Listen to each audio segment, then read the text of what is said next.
Hello, welcome to exam fellow. हम पढ़ रहे थे 12th क्लास की ज्योग्राफी की सेकंड बुक भारत, लोक और अर्थव्यवस्था। इसका पहला चैप्टर जो है हम पढ़ रहे थे, इसके 2 पार्ट पहले बना चुका हूँ। इसका तीसरा पार्ट आज हम शुरू करने जा रहे हैं।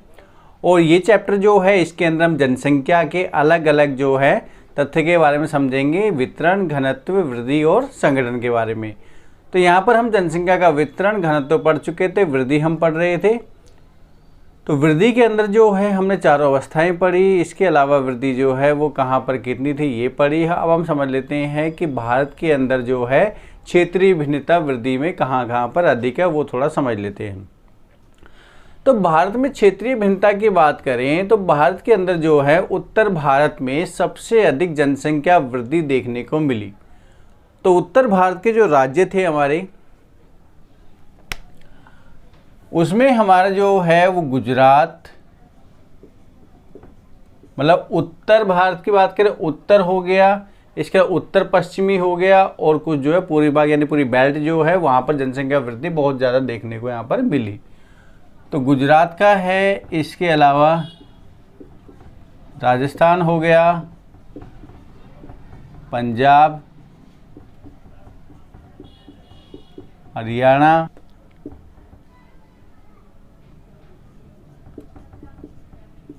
उत्तर प्रदेश,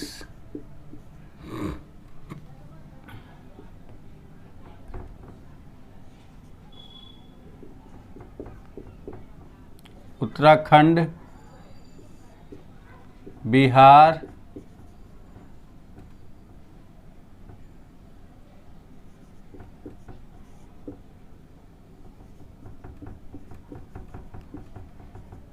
झारखंड,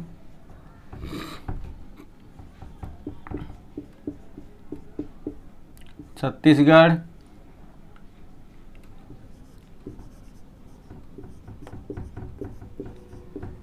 मध्य प्रदेश,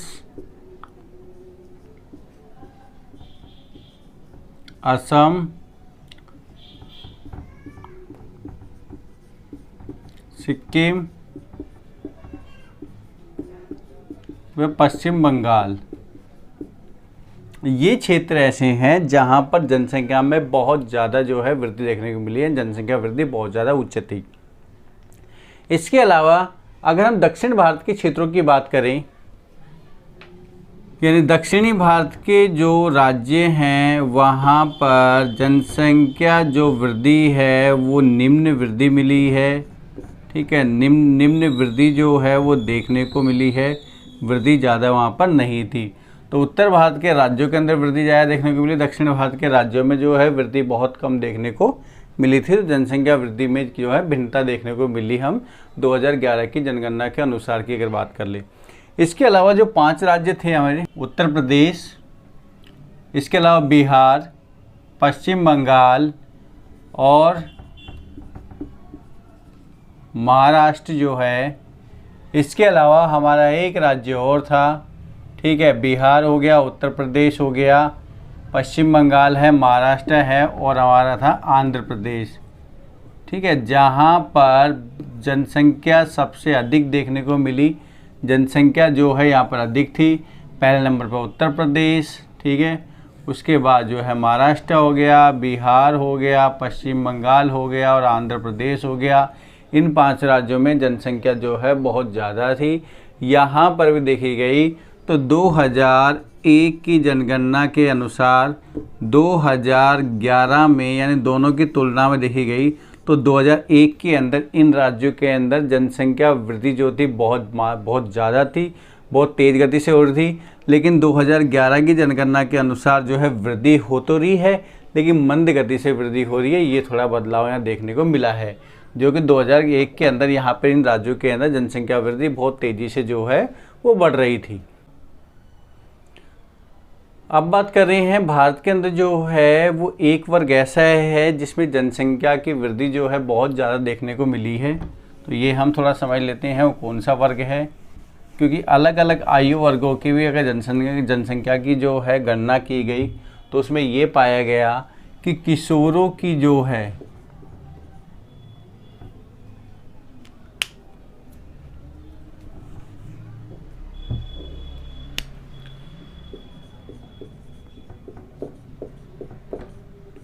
किशोरों की जो जनसंख्या थी वो हमें अधिक पाई गई, यानी कि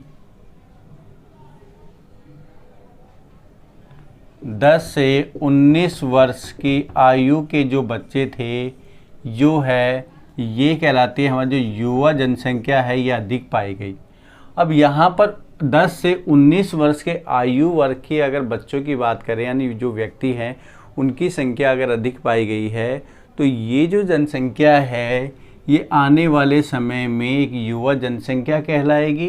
यानी अब भी युवा जनसंख्या है वैसे तो ये, पर ये जो है ये जो जनसंख्या होती है 10 से 19 वर्ष की, इनके अंदर क्या होता है, किसी भी कार्य करने की क्षमता बहुत अधिक होती है। ये जनसंख्या जो है उच्च संभावनाओं से युक्त होती है, लेकिन अगर इन्हें सही से अगर जो है मार्गदर्शन अगर इन्हें नहीं मिला, ठीक है, मार्गदर्शन ने सही नहीं मिला, तो ये जो है गलत रास्ते में चले जाते हैं। बहुत सारी जो है राष्ट्र के लिए समस्याएं उत्पन्न हो जाती है। तो यहाँ पर समाज के लिए और राष्ट्र के लिए दोनों समस्याएं उत्पन्न होती है। अगर जो युवा वर्ग के व्यक्ति हैं, अगर मान लो कि इनको अच्छी तरह से मार्गदर्शन नहीं मिला, तो ये जो हैं वो या तो अपराध की श्रेणी में चले जाते हैं या फिर गलत रास्ते पे ये जो है चले जाते हैं। ये किशोरों के संबंध में जो है समाज में बहुत सारी चुनौतियां देखने को मिलती है। तो चुनौतियां क्या है इसमें? चुनौतियां ये हैं कि जैसे ही कम उम्र में जो है वो विवाह कर देना, इसके अलावा जो है इनको जो है कुपोषण का शिकार, उन्हें पूरी तरह से पोषण नहीं मिल पाता, तो इनका पोटेंशियल पावर जो होती है वो इनके अंदर कम हो जाती है, यानी कार्य करने की क्षमता जो है वो कम हो जाती है। कुछ नशे के आदी हो जाते हैं, कुछ अपराध की श्रेणी में चले जाते हैं, ठीक है। तो ये सब समस्याएं जो हैं देखने को मिलती हैं युवाओं के अंदर, अगर इनको जो है मार्गदर्शन ढंग से ना मिले तो यहाँ पे जो है भारत सरकार ने 2 योजना चलाई है। एक तो जो है योजना है हमारी राष्ट्रीय युवा नीति। राष्ट्रीय युवा नीति जो है 2014 में जो है शुरू हुई। कौन सी हुई हमारी? राष्ट्रीय युवा नीति। ये 2014 में इसकी शुरुआत की गई, ठीक है।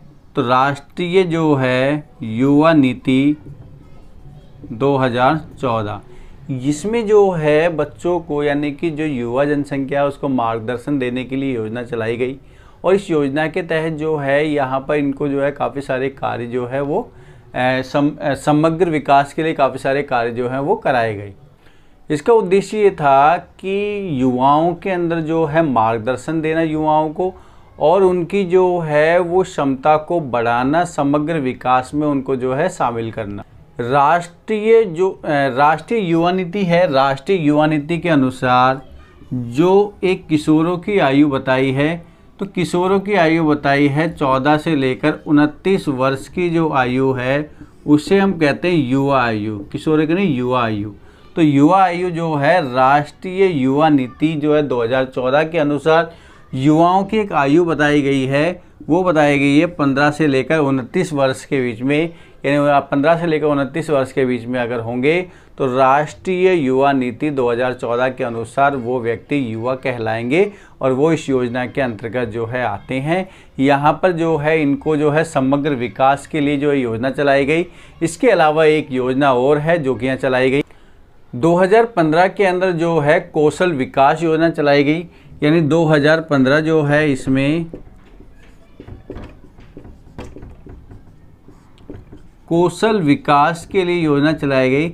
इसमें जो है युवाओं को जो है कौशल का ज्ञान दिया गया, नई नई जो है उद्यमी तकनीक जो है वो सिखाई गई, वो योजना चलेगी नई नई तकनीकी सीखे जिससे जो है अपना समग्र विकास ये कर सके। तो ये 2 योजना जो है युवाओं के लिए चली। एक तो होगी राष्ट्रीय युवा नीति, भारत सरकार के द्वारा चलाई गई, और जो है 2015 के अंदर कौशल विकास योजना जो चली ये भी जो है भारत सरकार के द्वारा चलाई गई, जिसकी वजह से जो है युवा जो है समग्र विकास में सहयोग हो सके, वो जो है उनको सही मार्गदर्शन मिल सके। तो नेक्स्ट अगर बात करें, अब बात करें हमारे जो है वो जनसंख्या का संगठन किस प्रकार का है और जनसंख्या का संगठन किसे कहते हैं। तो जनसंख्या का जो संगठन है वो हमारा आयु के आधार पे, लिंग के आधार पे, भाषा के आधार पे, नगर के नगर या ग्रामीण के आधार पे यानी निवास स्थान के आधार पे अलग अलग भागों में इसको बांटा जाता है।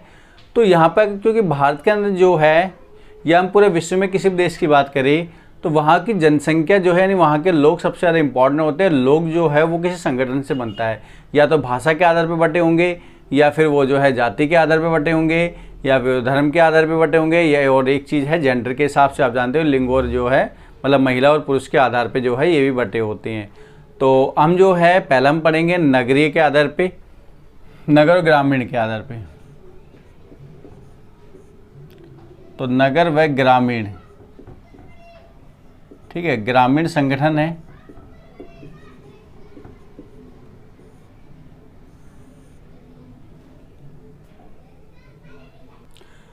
तो ग्रामीण और नगरीय संगठन को अगर देखें तो यहाँ पर पूरे भारत के अंदर ग्राम और नगर की, अगर पहले हम जो है ग्रामीण क्षेत्र की बात करें तो ग्रामीण क्षेत्र में बिहार और जो है सिक्किम क्षेत्र की बात करें तो बिहार और सिक्किम के अंदर जो है वो काफ़ी सारी जनसंख्या हमारे गाँव में पाई जाती है।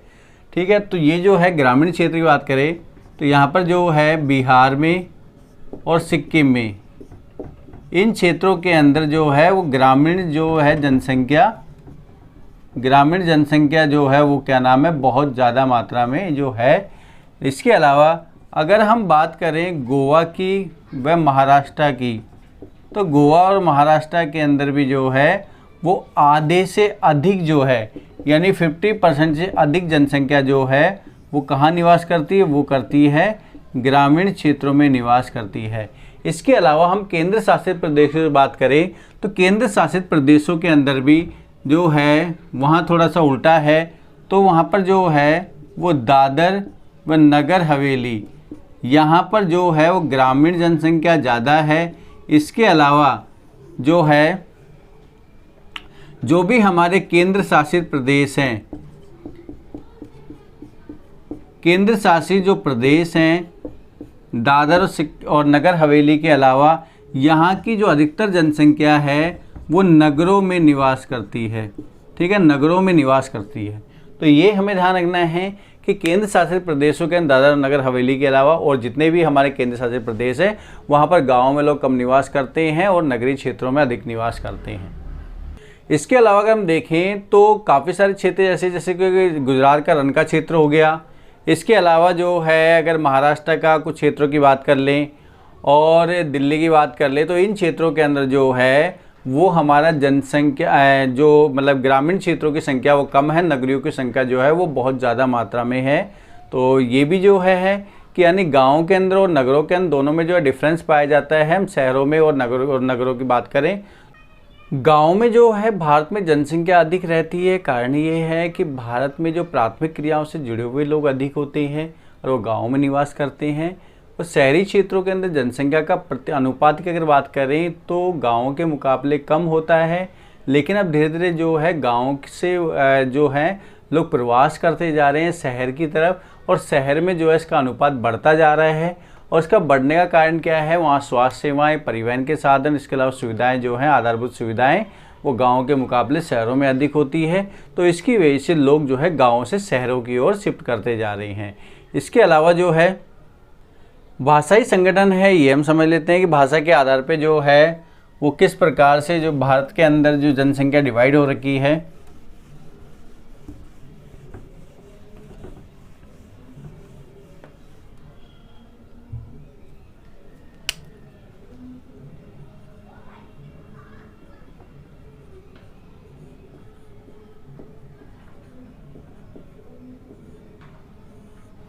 तो भाषा के हिसाब से देखें तो हमें जो है संविधान के अंदर 8वीं अनुसूची के अंदर 22 भाषाएं को जो है 22 भाषाओं को जो है अनुसूचित किया गया है, 22 भाषाओं को मान्यता मिली है। लेकिन इसके अलावा हमारी गैर अनुसूचित जातियां भी है जो उनकी जो है संख्या काफ़ी ज़्यादा है। तो यानी 22 भाषा तो वो हैं जो हमारे भारतीय संविधान के अंदर जो है अंगीकृत है। इसके अंदर जो है हिंदी सबसे ज़्यादा जो है भारत में बोली जाने वाली भाषा है। कई बार ऐसा क्वेश्चन आता है कि भारत में बोली जाने वाली सबसे अधिक जो है कौन सी भाषा बोली जाती है, तो वो है हमारी हिंदी। तो हिंदी का जो है वो पूरे भारत में सबसे ज़्यादा मात्रा में लोग उसको जो है यानी अपनी बोली के रूप में उसको यूज करते हैं। तो भाषा परिवार के आधार पे जो है हमारी 4 भाषा परिवार है, ये हम समझ लेते हैं भाषा परिवार हमारा कौन सा है। ठीक है, तो भाषा परिवार जो है वो 4 है, हमारे 4 कैटेगरी में वो डिवाइड है। पहला है हमारा जिसको हम कहते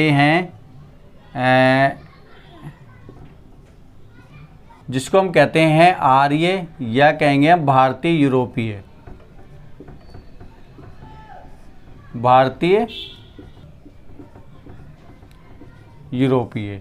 ये भाषा जो है भारतीय यूरोपीय, ये सबसे ज़्यादा मात्रा में बोली जाती है। और उत्तर भारत या फिर उत्तर पश्चिमी भारत की बात करें तो वहाँ पर सभी राज्यों के अंदर ये भाषा बोली जाती है, जो कि हमारे आर्य जो है या फिर भारतीय यूरोपीय भाषा है। और भारत की जो है 50% से अधिक जनसंख्या जो है ये भाषा बोलती है। 50% नहीं, मतलब 73% जनसंख्या जो है हमारी आर्य भाषा बोलती है। इसके अलावा दूसरी है हमारी, ठीक है, द्रविड़ जो है ये हमारे जो है वो दक्षिणी भारत के अंदर जो है, दक्षिणी भारत के जो राज्य है उसमें बोली जाती है।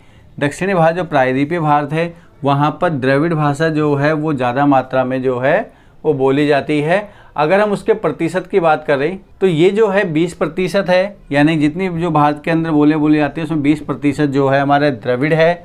वही अगर तीसरी बात करें तो तीसरे नंबर पे आती है हमारी ऑस्ट्रिक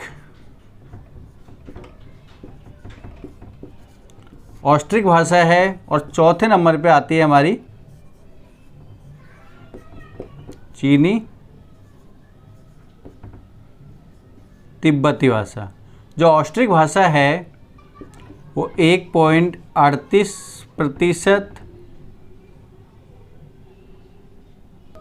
और चीनी तिब्बती भाषा है वो 0.85% ये बोली जाती है। तो हमारे जो आर्य है, आर्य लगभग 73%। और ये हो गया हमारा राजस्थान वाला क्षेत्र हो गया, गुजरात का क्षेत्र हो गया। इसके अलावा मध्य प्रदेश है, उत्तर प्रदेश है, जम्मू एंड कश्मीर वाला क्षेत्र हो गया। इसके अलावा बिहार, झारखंड ये क्षेत्र है, यहाँ पर हमारी जो है आर्य भाषा बोली जाती है। वही द्रविड़ की बात करें तो द्रविड़ दक्षिण भारत में हो गया, तो वहाँ पर बोली जाती है। प्रायद्वीपीय भारत के जो राज्य हैं वहाँ पर जो है द्रविड़ भाषा बोली जाती है। इसके अलावा ऑस्ट्रिक जो भाषा है ये हमारे पूर्वोत्तर राज्य है, वहाँ पर काफ़ी ज़्यादा मात्रा में जो है इसका उपयोग करते हैं। जैसे कि जो हमारे मेघालय, मणिपुर, त्रिपुरा हो गया, मिजोरम हो गया, इसके अलावा असम हो गया, अरुणाचल प्रदेश हो गया, वहाँ पर ये भाषा बोली जाती है। चीनी और तिब्बती भाषा जो है ये हमारे जो चीन के आसपास का बॉर्डर का क्षेत्र है, इसमें कुछ जम्मू कश्मीर के जो है कुछ एरिया आता है। इसके अलावा जो है हमारा हिमाचल का और अरुणाचल प्रदेश का कुछ क्षेत्र आता है जहाँ पर ये ऑस्ट्रिक भाषा बोली जाती है। इसके अलावा उड़ीसा है, पश्चिम बंगाल है, वहाँ पर भी कुछ क्षेत्रों में भाषा बोली जाती है, क्योंकि एक जो है काफ़ी पुरानी लैंग्वेज है जितनी भी है ये, तो उसमें क्या हो गया मिक्स कल्चर अब आ चुका है थोड़ा सा। तो ये जो है हमारे भाषा के आधार पे जो है हम 4 परिवारों को जो है डिवाइड करते हैं। और 4 परिवार के साथ सबसे ज़्यादा मात्रा में आर्य बोली जाती है, उसके बाद द्रविड़ बोली जाती है। तो कई बार क्वेश्चन आता है सबसे ज़्यादा मात्रा में भाषा परिवार के हिसाब से किस भाषा के जो हैं वो व्यक्ति अधिक हैं, यानी किस भाषा को बोलने वाले व्यक्ति अधिक है। तो भाषा परिवार के हिसाब से हमारे आर्य हो गए। और वैसे अगर बात करें जो भाषा सबसे ज़्यादा बोली जाती है वो है हमारी देवनागरी यानी हिंदी हो गई हमारी, ठीक है। तो हिंदी का उपयोग जो है सबसे ज़्यादा मात्रा में बोलने के लिए किया जाता है वैसे तो ये, लेकिन भाषा परिवार है ये और ये एक भाषा है, ठीक है, दोनों में डिफरेंस ये है। नेक्स्ट है हमारा धार्मिक आधार पे। तो धार्मिक आधार पे जो है वो हमारे किस प्रकार से संगठन जो है वो संगठन जो है भारत के अंदर है। तो भाषा के ठीक है,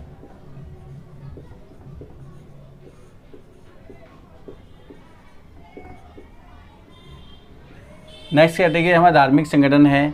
तो धार्मिक संगठन की बात करें सबसे ज़्यादा भारत के अंदर जो है वो हिंदू जो है उस धर्म के व्यक्ति अधिक रहते हैं, क्योंकि भारत के अंदर जो है लगभग बताया जाता है 70% लगभग 70% जो है वो हिंदू हैं।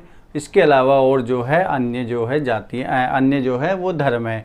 भारत के जो है जम्मू कश्मीर का अगर कुछ क्षेत्र की बात करें, इसके अलावा गंगा के मैदान का जो है वो हमारा पर्यटन क्षेत्र है, यानी जो बिखरा हुआ क्षेत्र है। इसके अलावा लगभग जो है इसके अलावा उत्तर पूर्व के जो पहाड़ी क्षेत्र हैं, इनके अलावा लोग लगभग जो है सभी स्थानों पर हिंदू जो है बहुसंख्या में जो है वो निवास करते हैं। हिंदुओं की संख्या जो है लगभग पूरे भारत के अंदर सबसे ज़्यादा मात्रा में मानी गई है। वही अगर हम मुस्लिमों की बात करें तो मुस्लिम जो जनसंख्या है, यानी हम जो है मुस्लिम की बात कर रहे हैं, तो मुस्लिम जो जनसंख्या है वो हमारे बहुत सारे राज्यों के अंदर जो है वो अलग अलग ज़िलों के अंदर अलग अलग रूप से जो है फैली हुई। जम्मू कश्मीर, पश्चिम बंगाल हो गया, इसके अलावा उत्तर प्रदेश हो गया, ठीक है। इसके अलावा जो है उत्तर पूर्व के पहाड़ी क्षेत्र हैं, केरला के कुछ क्षेत्र हैं, जहाँ पर जो है काफ़ी सारे ज़िलों के अंदर जो है मुस्लिमों की संख्या काफ़ी ज़्यादा है, यानी बहुसंख्यक के रूप में ज़िलों के अंदर ये जो है मुस्लिमों की संख्या जो है अधिक पाई जाती है। इसके अलावा जो है दिल्ली जो हो गया, इसके अलावा लक्षद्वीप के अंदर भी जो है मुसलमानों की संख्या जो है काफ़ी ज़्यादा मात्रा में है। तो ये जो है कुछ स्टेटों के अंदर कुछ ज़िले ऐसे हैं जहाँ बहुसंख्यक की मात्रा में जो है हमें मुसलमान देखने को, वहाँ पर मुस्लिम जैन धर्म के लोग जो हैं वहाँ देखने को मिलते हैं। नेक्स्ट अगर धर्म की बात करें तो वो जो है हमारा ईसाई धर्म,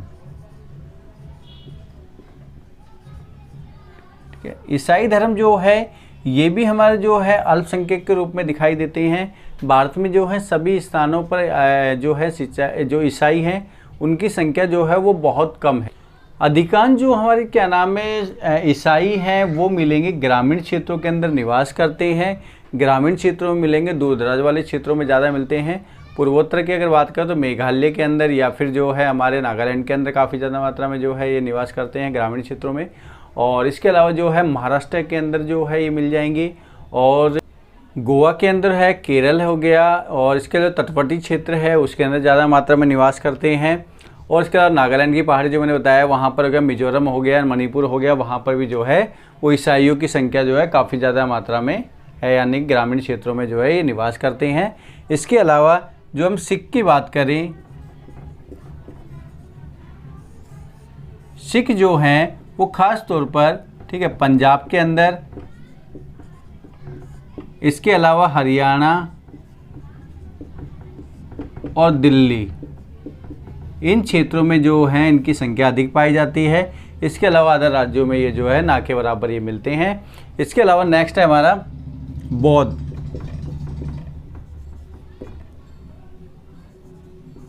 बौद्ध धर्म जो है इसके सबसे बौद्ध धार्मिक जो लोग हैं वो महाराष्ट्र के अंदर इनकी संख्या अधिक पाई जाती है, ठीक है। महाराष्ट्र के अंदर सबसे ज़्यादा मात्रा में इनकी संख्या है बौद्ध धर्म की अगर बात करें तो। इसके अलावा जो है सिक्किम के अंदर जो है काफ़ी ज़्यादा, सिक्किम के अंदर भी जो बौद्ध धर्म के व्यक्ति पाए जाते हैं। और इसके अलावा जो है हमारा असम वाला क्षेत्र हो गया, तिब्बत के आसपास का जो क्षेत्र है वहाँ पर भी जो है हमारे जो बौद्ध धर्म के जो है व्यक्ति वो अधिक निवास करते हैं वहाँ पर, यानी बौद्ध धर्म को मानने वाले व्यक्ति जो हैं वो अधिक हैं। वही नेक्स्ट अगर हम जैन धर्म की बात करें तो जैन धर्म को मानने वाले गुजरात में हो गया, इसके अलावा राजस्थान में कुछ क्षेत्र हो गया, महाराष्ट्र में हो गया, वहाँ पर जैन धर्म के मानने वाले लोग अधिक मिलेंगे। इसके अलावा ये जो है बहुत कम संख्या में जो है वहाँ जनसंख्या भारत के अंदर निवास करती है इसकी। नेक्स्ट है हमारा श्रमजीवी संगठन, यानी श्रमजीवी के आधार पर जो है संगठन को कितने भागों में बांटा गया है। तो श्रमजीवी संगठन की बात करें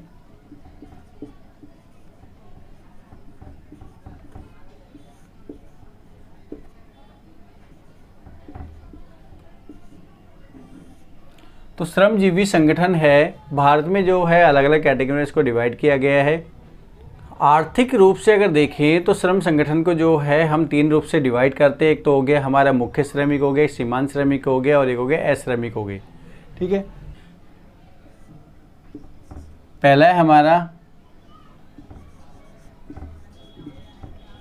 मुख्य श्रमिक, दूसरा हो गया सीमांत श्रमिक, और तीसरा है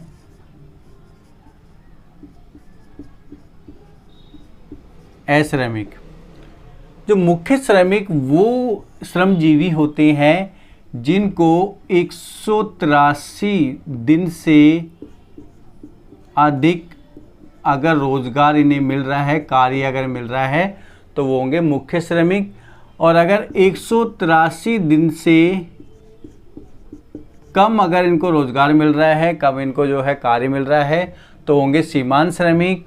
और ये जो अश्रमिक है ये होते हैं हमारे आश्रित होते हैं, ये हमारे काम नहीं करते और ये जो है किसी भी देश के लिए एक समस्या उत्पन्न करते हैं, क्योंकि ये डिपेंड होते हैं हमारे श्रमिक जो होते हैं, कार्य जो श्रमिक जो संगठन के अंदर आते हैं, ये उनके अंदर उन पे जो है डिपेंड होते हैं।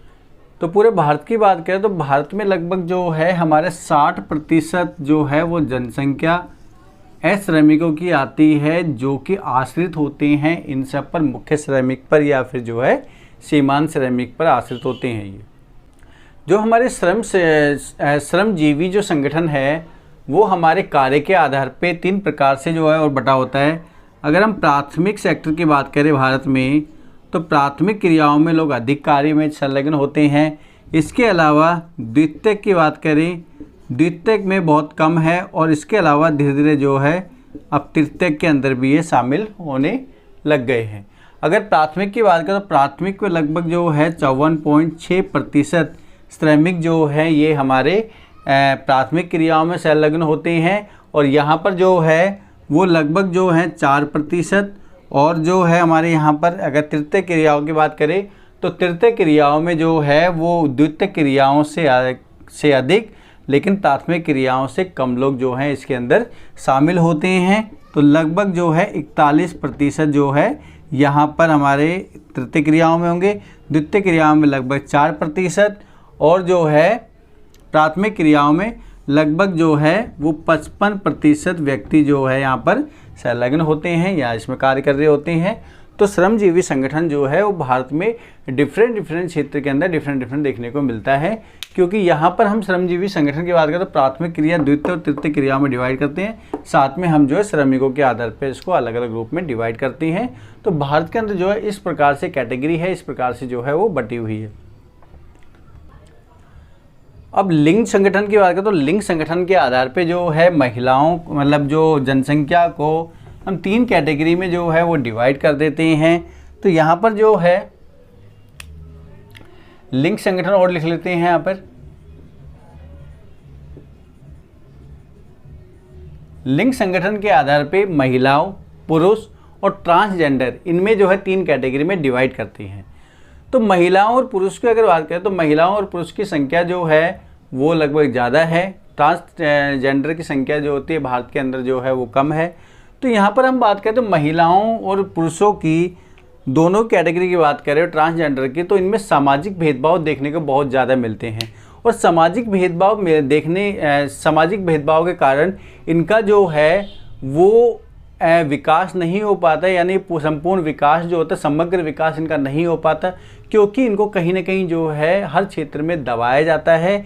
इनके लिए जो है संविधान के अंदर बहुत सारे प्रावधान हैं, यानी सभी को जो है मानवाधिकार के तहत जो है कोई भी कार्य कर सकते हैं। इसके अलावा हमारे बहुत सारे अधिकार मिले हुए हैं हमें, ठीक है, तो हमें जो है मौलिक अधिकार मिले हुए हैं, लेकिन वो सभी के लिए समान है। लेकिन कहीं कहीं अगर समाज की बात करें तो सामाजिक जो है ढांचा इस प्रकार का है जिसकी वजह से जो है इनको, यानी कि जो हमारी 50% जनसंख्या है वो जो है अन्य काम करने से वंचित रह जाती है, उसको कार्य करने से रोका जाता है, यानी कि या फिर पारिवारिक दबाव हो गया या फिर सामाजिक दबाव के कारण।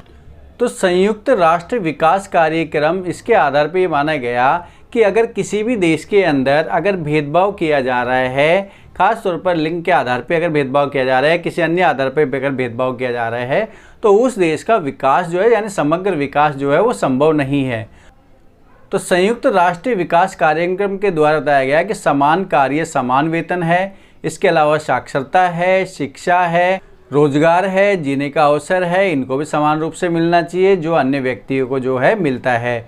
तो इसी आधार पे जो है जेंडर के आधार पे, यानी कि जो महिलाओं को इतना जो है वो आगे बढ़ने से रोका जाता था, क्योंकि उन्हें जो है किसी कार्य के अंदर उनको समान रूप से नहीं समझा जाता था। तो इसलिए कई जो है राष्ट्रीय स्तर पर एक बेटी बचाओ बेटी पढ़ाओ का जो है एक अभियान चलाया गया, और इस अभियान के तहत जो है बहुत सारे बदलाव देखने को मिले, यानी कि जो है शिक्षा का स्तर भी ऊंचा हुआ, साथ साथ में जो है वो समानता का स्तर भी हमें देखने को मिल रहा है।